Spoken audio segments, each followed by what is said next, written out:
अध्याय 14वा. मागील अध्यायात क्षेत्रज्ञ विचार सांगितला आहे.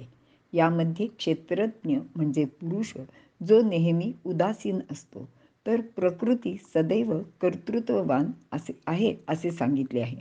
पण तिचे हे कर्तृत्व कसे चालू राहते याबद्दल त्यात सांगितलेले नाही. एकाच प्रकृतीपासून नानाविध सृष्टी, विशेष करून सजीवांची उत्पत्ती कशी झाली याचे निरूपण या म्हणजे 14व्या अध्यायात आहे. क्षेत्राबद्दल म्हणजे शरीराचा विचार, त्यातही मानवी सृष्टीचा विचार असल्याने त्याचा क्षेत्रज्ञ विचारात समावेश होऊ शकतो. सृष्टी ही त्रिगुणात्मक प्रकृतीचा पसारा असल्याने प्रकृतीच्या गुणभेदांचा विचार क्षराक्षर विचाराचाच भाग आहे. 7व्या अध्यायात जे ज्ञान विज्ञान सांगण्यास भगवंतांनी सुरुवात केली आहे, तेच ज्ञान विज्ञान जास्त विस्ताराने आता भगवंत इथे पुन्हा सांगणार आहेत. आणि 14वा अध्याय हा मागच्या अध्यायांचीच जणू पूर्तता आहे असे आपण समजायला हरकत नाही. 14व्या अध्यायाला सुरुवात करूया. ओम श्री परमात्मने नमः. श्लोक पहिला. श्री भगवानुवाच परं भूयः प्रवक्ष्यामि ज्ञानानां ज्ञानमुत्तमं यज्ञात्वा मुनयः सर्वे परां सिद्धिमितो गताः. अर्थ: श्री भगवान म्हणतात, जे ज्ञान हस्तगत करून सर्व मुनींनी या लोकीच परमसिद्धी प्राप्त केली, ते सर्वोत्तम ज्ञान मी तुला एकदा पुन्हा सांगतो. विवरण. या श्लोकात भगवंत अर्जुनाला सांगत आहेत की सर्वोत्तम असे ज्ञान मी तुला पुन्हा सांगतो. आता पुन्हा म्हणण्याचे कारण असे आहे की 7व्या अध्यायात 2ऱ्या श्लोकात त्यांनी ज्ञान विज्ञानासहित सांगितलेले आहे व ते ज्ञान प्राप्त झाल्यावर सर्व व्यापी असलेल्या भगवंताला सहजपणे जाणता येईल असे सुद्धा सांगितले होते. आता येथे ते असे सांगत आहेत की हे ज्ञान प्राप्त करून घेऊन सर्व मुनी देहादी बंधनातून सुटले आहेत. त्यांना परमसिद्धी म्हणजेच मोक्ष प्राप्त झाला आहे. ज्ञान हे सर्वंकष असते, पण प्रत्येकाचे कुवतीप्रमाणे त्याचे विभाग पडतात. पण यातील सर्वश्रेष्ठ उत्तम असे जे ज्ञान आहे ते श्रीकृष्ण अर्जुनाला इथे सांगत आहेत. या ज्ञानामुळेच सगळे मुनी येथून भूलोकातून किंवा व्यवहारी जगातून मोक्ष मिळवून तेथे म्हणजे जिथे भगवंताचे परमधाम आहे तिथे गेले आहेत.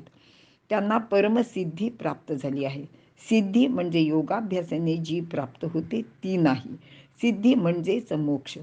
देहबंधनातून सुटका करून घेण्याच्या प्रयत्नांना यश प्राप्त होणे म्हणजे सिद्धी.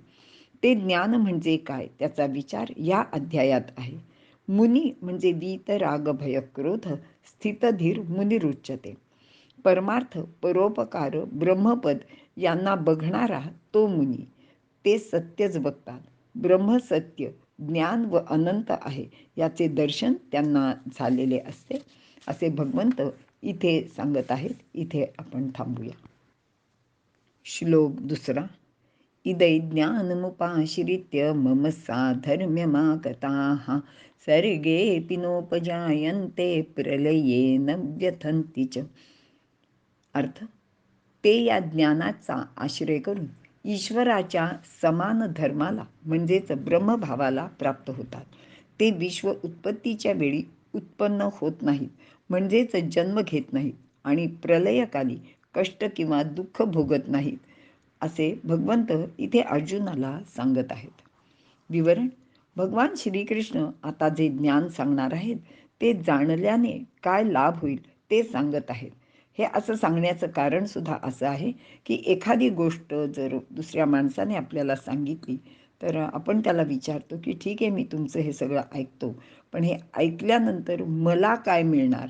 तर भगवंताला हे चांगलंच माहिती असल्यामुळे अर्जुनाने असं काही विचारू नये. त्यासाठी त्यांनी आधीच सांगितलं आहे की तुला काय मिळेल ते मी आता इथे सांगणार आहे. या ज्ञानप्राप्तीने जन्ममरणाचे बंधनातून मुक्त होता येते, म्हणजे देह दुःख भोगावे लागत नाही. इतकेच नाही तर ईश्वराचे जे धर्म आहेत त्याप्रमाणे त्याचे धर्म होतात. ईश्वराशी साधर्म्य सारखेपणा साधता येतो. तो ईश्वराचे गुण प्राप्त करतो किंवा ते ईश्वरत्वच त्याला प्राप्त होते. त्याच्यात व भगवंतामध्ये भेद उरत नाही. ईश्वराप्रमाणे तो सिद्ध व आनंद रूप असाच होतो.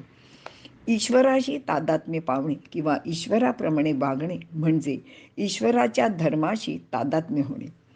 ईश्वर जशी कर्मे करतो तशीच सर्व कर्मे हा करतो.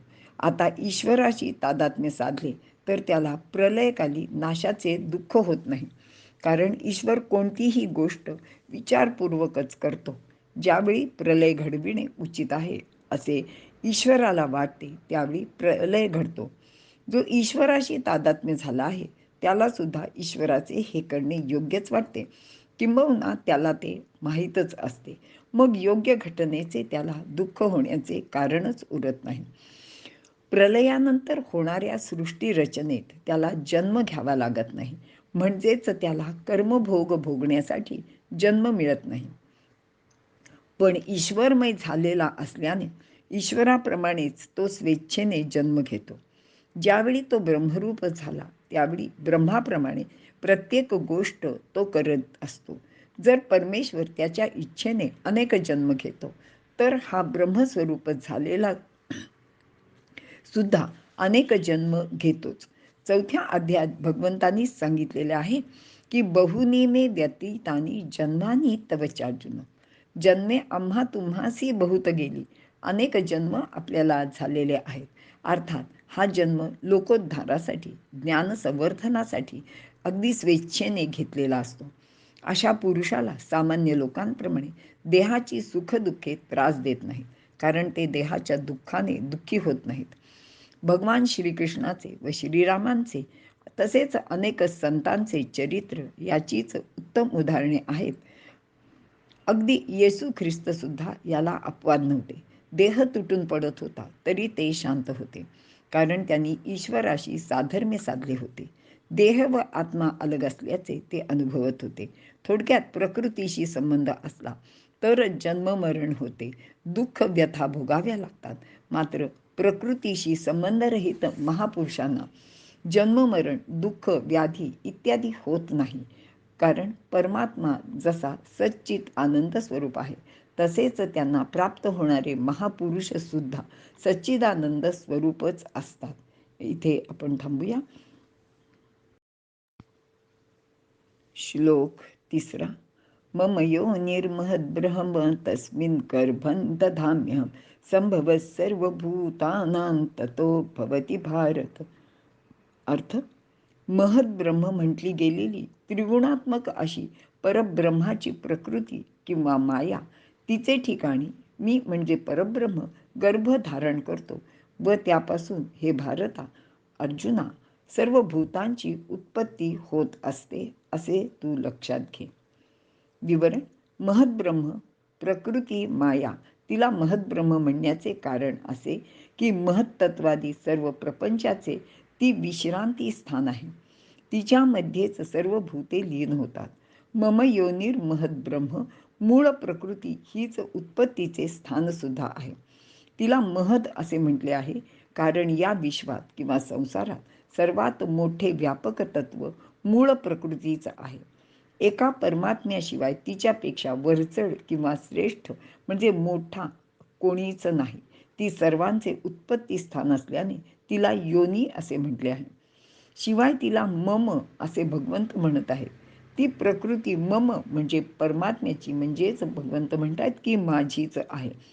तिच्यावर अधिपत्य सुद्धा त्याचेच आहे. परमात्म्याच्या इच्छेवाचून ती स्वतंत्रपणे काहीही करू शकत नाही. मयाध्यक्षेण प्रकृती सूयते सचराचरम असे भगवंतांनी अध्याय 9 श्लोक 10 आपल्याला यापूर्वी सांगितलेले आहे. तस्मिन् गर्भं दधाम्यहं. गर्भ म्हणजे कर्मसंस्कारासहित जीवसमुदाय. भगवान कोणता नवीन गर्भ उत्पन्न करत नाही.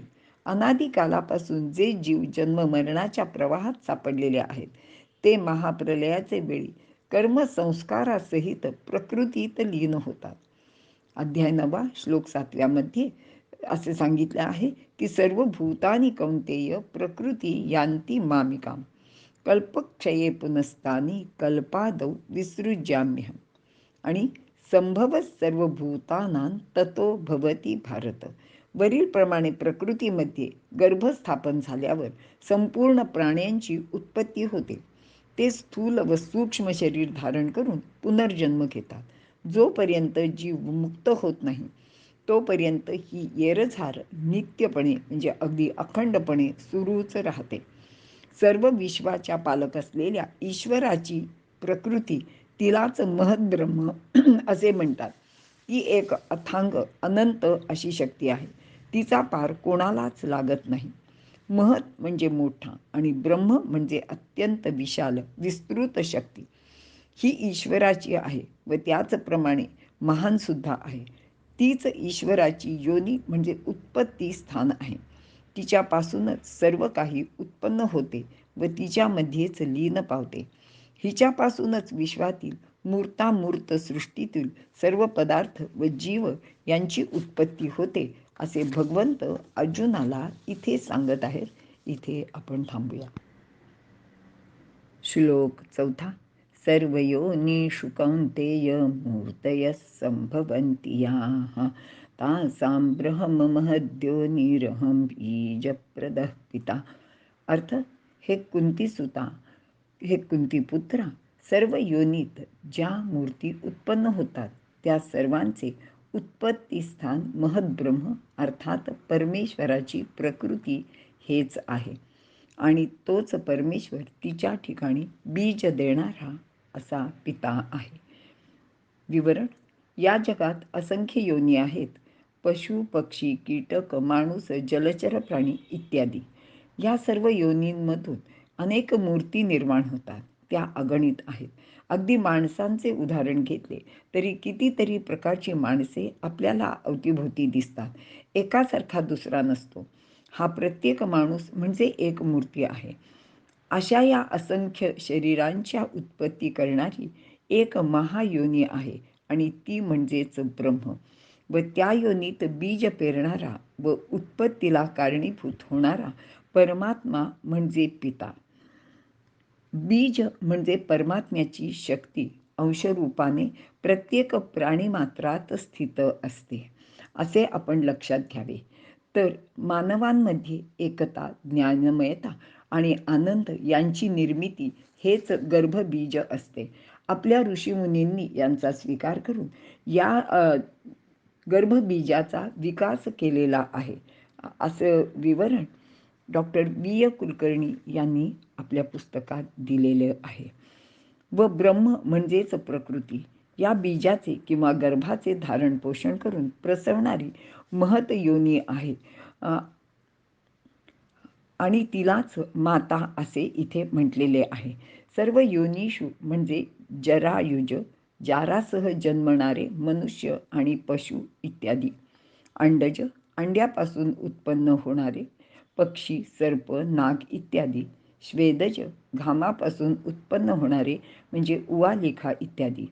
उद्भिज म्हणजे जमिनीत उगवणारे वनस्पती, झाडे, लता, गवत यांनाच चार खाणी असे म्हणतात. याशिवाय यक्ष, गंधर्व, भूत, पिशाच तसेच जलचर, नभचर हे सर्व प्राणी यांचा समावेश या सर्व योनीषूमध्ये होतो.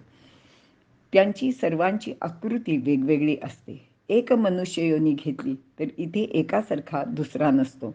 या सर्वांच्या आकृती आणि आकार म्हणजेच मूर्ती या सर्वांचे बीज पेरणारा परब्रह्म किंवा परमेश्वर हा पिता आहे.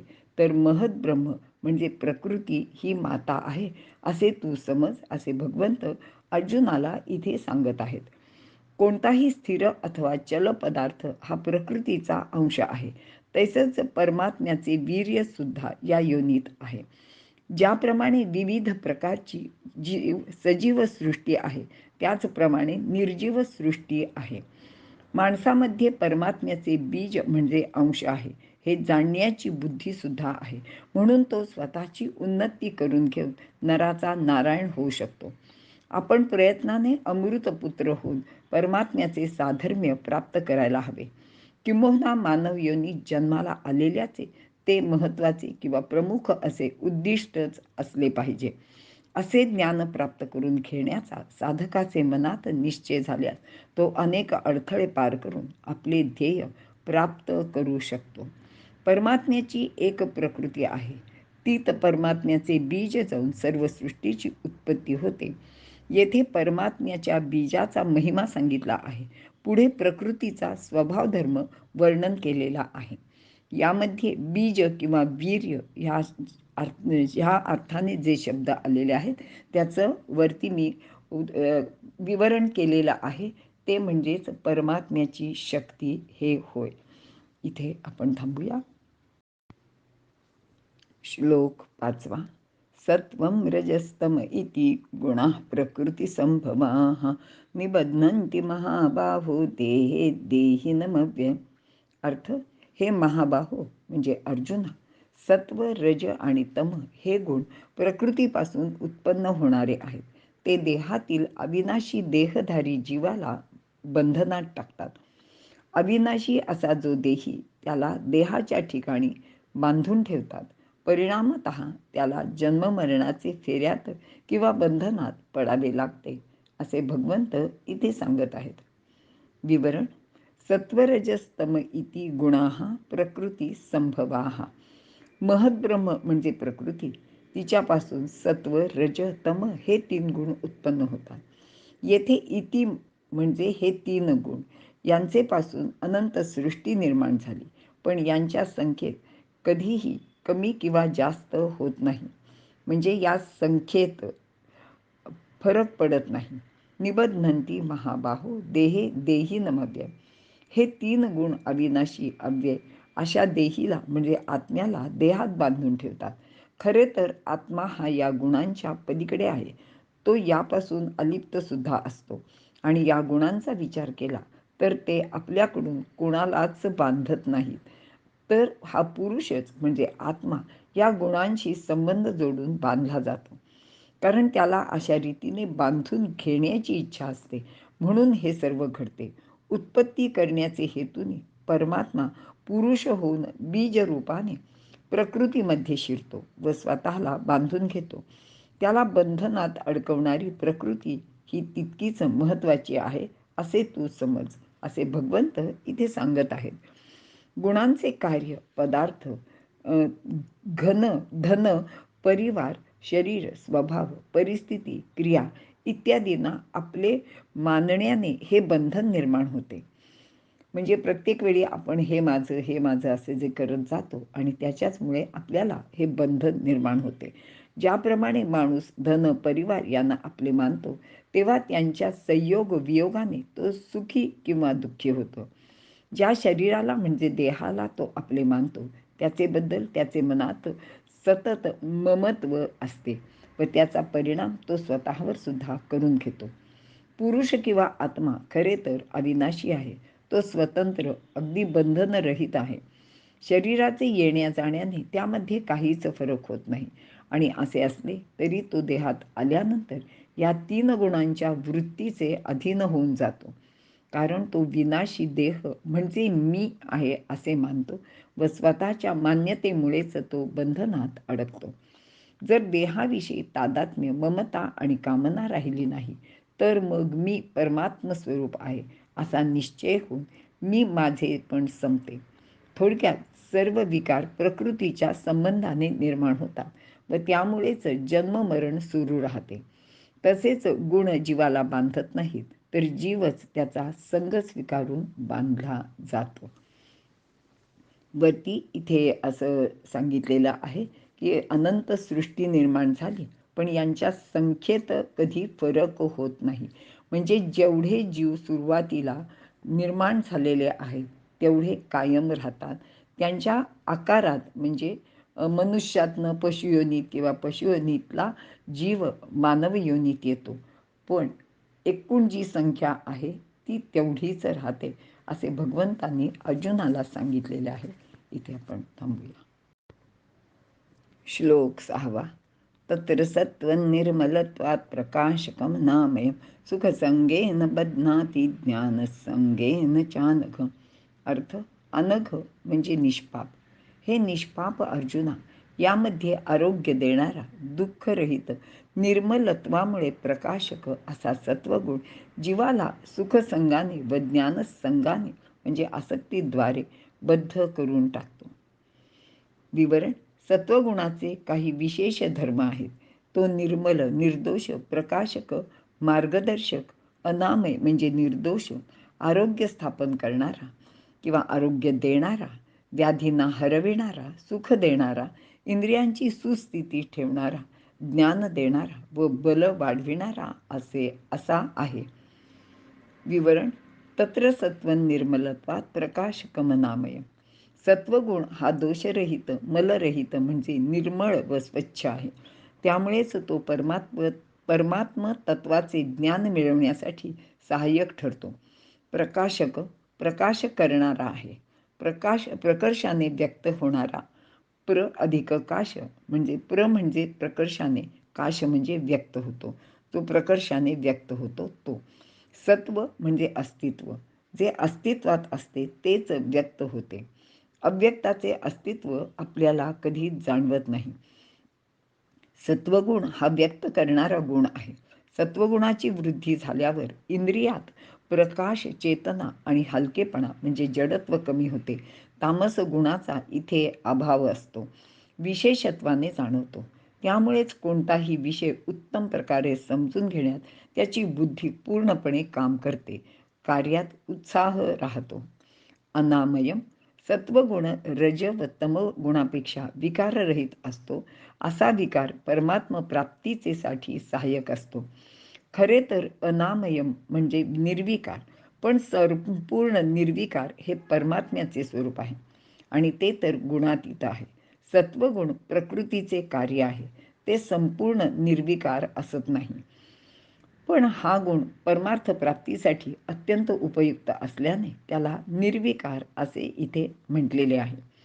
सुख संगेन बध्नाती ज्ञान संगेन चानक. माणसाची जेव्हा सात्विक वृत्ती असते तेव्हा मनात कोणता विकार नसतो. त्यामुळे एक प्रकारचे सुख त्याला लाभते, शांती मिळते. मात्र याच वेळी साधकाला असे वाटायला लागते की हे सुख व शांती कायम राहावी आणि हीच ती सत्वगुणाच्या सुखाची आसक्ती असते, जी जीवाला बंधनात टाकते. कारण याला सत्वगुणामुळे जे ज्ञान प्राप्त होते त्याचा त्याला अभिमानसुद्धा वाटायला लागतो. त्यातच जर कोणी त्याला ज्ञानी म्हणून गौरविले, सन्मानित केले तर तो त्या अल्पलाभाने सुद्धा आनंदित होतो आणि हा आनंद सतत राहावा अशी त्याचे मनात अभिलाषा उत्पन्न होऊ लागते. ही सुखाची, ज्ञानाची अभिलाषा त्याला बंधनात टाकते.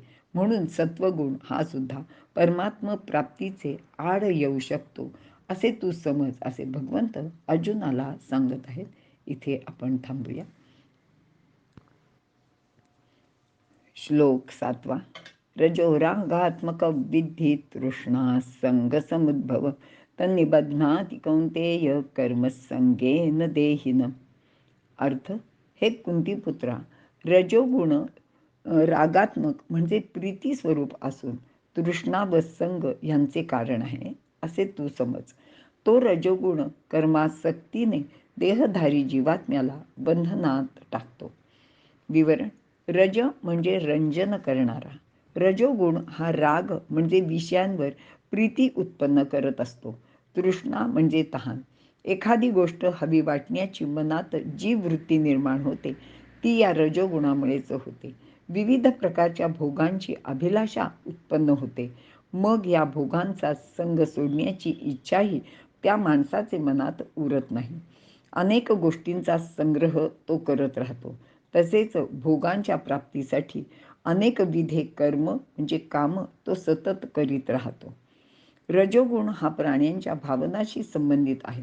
ही एखादी गोष्ट हवी वाटणे म्हणजे तृष्णा निर्माण होणे. पाणी प्यावेसे वाटणे ही तृष्णा किंवा तहान. पाण्याप्रमाणे इतर अनेक पदार्थांची किंवा भोगांची इच्छा मनात उत्पन्न होणे ही सुद्धा एक प्रकारची तृष्णाच आहे. नुसती तहान म्हणजे तृष्णा असणे वेगळे आणि पदार्थाचा प्रत्यक्ष संपर्क किंवा संबंध येणे वेगळे असते. असा संबंध येणे म्हणजेच संग घडणे.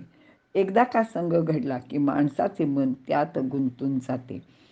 आपण व्यवहारात सुद्धा असे म्हणतो की सहवासाने माणसाचे प्रेम उत्पन्न होते आणि मग त्याबद्दलची आसक्ती त्याचे मनात वाढत जाते आणि मग ती पूर्ण करण्यासाठी माणूस कर्म करू लागतो. या कर्माचे संघाने रजोगुण आत्म्याला आपल्या देहाशी बांधून सुद्धा ठेवतो. रजोगुणाचे आणखी एक वैशिष्ट्य म्हणजे त्यामुळे उत्पन्न होणारी आसक्ती, तृष्णा या दिवसेदिवस वाढत जातात. भोगामध्ये मन व इंद्रिय रममाण होतात. सतत आणखी काहीतरी हवे असेच वाटत राहते. त्याचे पूर्ततेसाठी मग आणखी कर्म तो करीत राहतो. ही कर्मच बंधनकारक होतात. खरे तर देहापेक्षा वेगळा असलेला पण देहात गुंतलेला असा हा जीव या पाशात बद्ध होऊन जातो व जन्ममरणाचे चक्रात आपल्याला सतत फिरवत राहतो, असे भगवंत अर्जुनाला इथे सांगत आहेत. श्लोक 8. तमस्त्वज्ञानजं विद्धि मोहनं सर्वदेहिनां प्रमादालस्य निद्राभिस्तन्निबध्नाति भारत.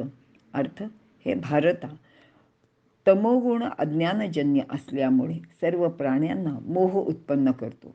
तो तमोगुण प्रमाद, आलस्य व निद्रा यांचे योगाने जीवाला बद्ध करतो. विवरण: तमोगुणापासून अज्ञान होते. ज्ञानग्रहण शक्ती झाकली जाते. ती आपले कार्य करू शकत नाही. ज्ञानाचे अभावी माणसाला मोह उत्पन्न होतो. मोहामुळे कार्य अकार्य याचा निर्णय होत नाही. त्यामुळे प्रमाद म्हणजेच चुका घडत राहतात. आळसामुळे निरुत्साह, सुस्ती, निद्रा येते. कोणताही प्रयत्न अगर कार्य केले जात नाही. असा हा तमोगुण आहे. तो माणसाचे प्रगतीचा अडसर असतो. तम हा गुण अज्ञान उत्पन्न करतो.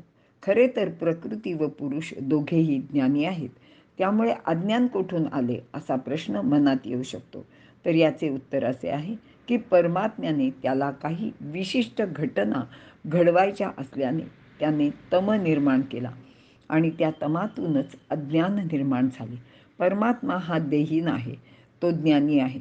पण त्याने स्वतःच जाणून बुजून अज्ञानाचे सोंग घेतले असावे असे वाटते. अज्ञान निर्माण करण्यासाठी त्याने सर्वप्रथम तमाची निर्मिती केली. आता अज्ञानामुळे मोह निर्माण होतो. मोह म्हणजे बुद्धीची भ्रष्टता. अर्जुनाला युद्ध न करण्याची बुद्धी या मोहामुळेच झाली आणि तो मोहग्रस्त झाला. अर्जुन भगवंताला सांगतो, भ्रमतीव च मे मनः, आणि शेवटी सुद्धा सांगतो की आता माझा मोह गेलेला आहे. नष्टो मोहा स्मृतिर्लब्धा. सर्वसामान्यपणे आपण मोह व लोभ हे शब्द एकाच अर्थी वापरतो. पण लोभ म्हणजे एखाद्या वस्तूचा हव्यास, ती मिळावी असे तीव्रतेने वाटणे आणि ती मिळवण्यासाठी सारासार विचारशक्ती उपयोगात आणली जात नाही. पण मोह म्हणजे बुद्धीला सत्य मार्ग न दिसणे, संभ्रम होणे. तम हा गुण आत्म्याला मोह निर्माण करतो. कारण तमामुळेच अज्ञान निर्माण होते आणि या अज्ञानातूनच मोह उत्पन्न होतो. याचेमुळे बुद्धीचे काम नीटपणे होत नाही. त्यामुळे प्रमाद किंवा आपल्या हातून चुका होत जातात.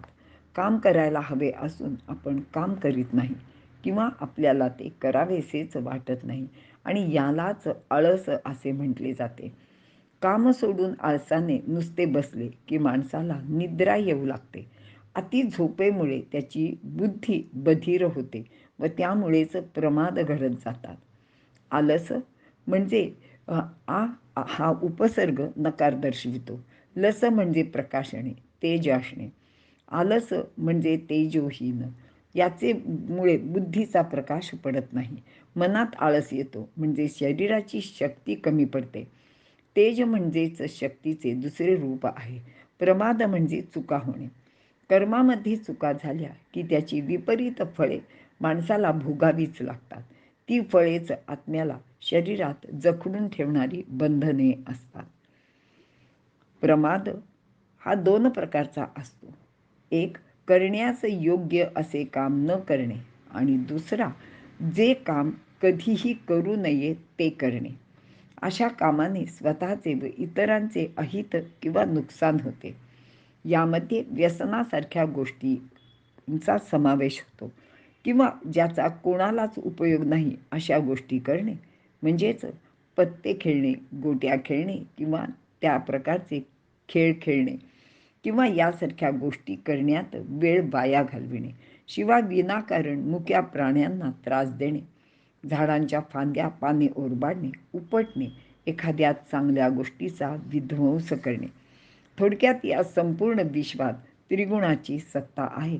सत्वगुणापासून सुख, रजोगुणापासून विविध कर्मे आणि तमोगुणापासून ज्ञान आच्छादित होत असल्याने प्रमाद घडतात, असे भगवंत अर्जुनाला इथे सांगत आहेत.